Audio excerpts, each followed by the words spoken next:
Hi, so today I'll be talking about the safety in the lab. So for competency, I chose one, science. The teacher understands how to manage learning activities, tools, materials, and equipment, and technology to ensure the safety of all students. Sub-skill, I picked A, understands safety regulations and guidelines for science facilities and science instructional. Lab process equipment and safety. So the point of confusion, what I don't understand is whether it's listening to your instruction in lab supervisor following a procedure in a book.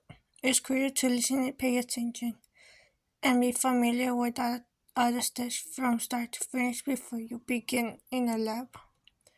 Questions I still have is what are the different types of safety rules for being in a science lab? And for safety lab rules, I put like this picture where the signs of like a safety signs you could see in a lab or in a science facility, like animal rights right here. That's why it has a picture of a rat, and there's a sharp instrument like sharp stuff like a knife stuff, and then heat like burning stuff. Like that's why it has a hand burning right here. And then glassware like glass that could break. Chemical right here. It's like chemicals like stuff that could kill you, I guess. And then electrical like any plugs, electrical plugs. And then eyes and face horizon like stuff that could get into your eyes and burn or in your face. And then fire hyzer, like, well, I know some labs require fires, so. And then there's like reactive, like liquid stuff, like that could like damage you. Explosive stuff. And then my final objective will be I am able to identify safety rules and procedures for being in a science lab.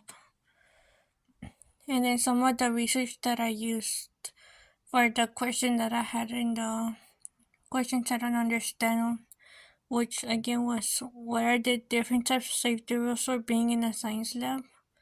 Which again, I put a picture of them for like little kids, like if they're for little kids to like be able to see in pictures instead of reading. But if I did like was able to put them here and in words, like number one, wear protected lab attire, which that's right here for little kids to see in picture. Two, don't bring food or drink into lab, which is right here in the bottom in the picture. You can see that everywhere where the people places don't require food as well, so not just in labs. Three, dispose of lab waste safely. So like right here in pictures, like we have to be like it has to be clean. Use caution when handling chemicals, like basically know like where the things are at, and be careful like when you're cleaning them or just to not spill or cause something. Handle lab equipment carefully.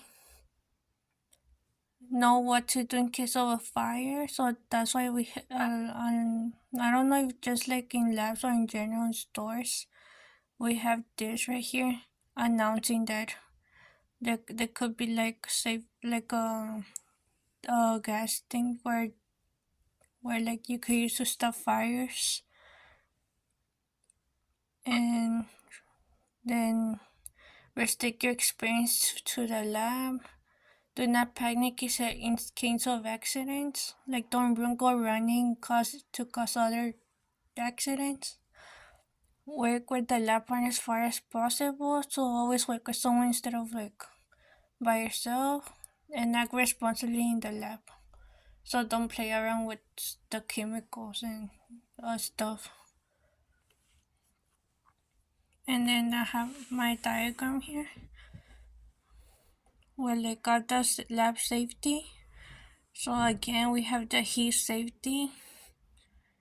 What to do in a heat safety, like use protective gloves or hard pads on in a closed container. Then again, sharp safety. Carry sharp correctly, cut away, scissors, scalpels.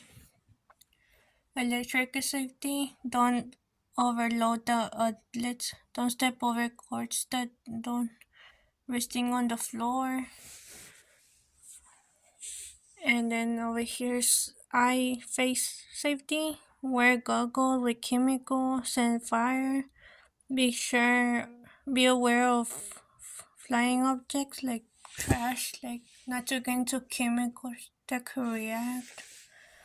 And then we have glass safety. Carry with 2 hands. If glassware is chipped, let teacher know. Graduated cylinders, beakers, I irony flags. Chemical safety. Don't mix chemicals unless directed to smell. Don't taste, touch, smell any chemicals unless directed. Wear goggles if the chemicals can splash. And then finally, fire safety. Wear goggles, no hairspray, respect what fire can do. And I forgot to put it here, but in every lab, the teachers or scientists recommend, like for us girls or boys with long hair, to always have it in a ponytail in case of anything with this happens. Your hair's out of the way. And then finally, summary. Accidents in the lab, even those that may seem minor, can cause severe injury, damage to equipment, or even death. Being overconfident and discarding safety rules in a lab or taking shortcuts to save time can vanishing consequences. So it's essential to observe safety rules in a lab to avoid accidents. And then final summary, follow the lab rules and procedures, and it will keep you and others in the lab safe. Thank you.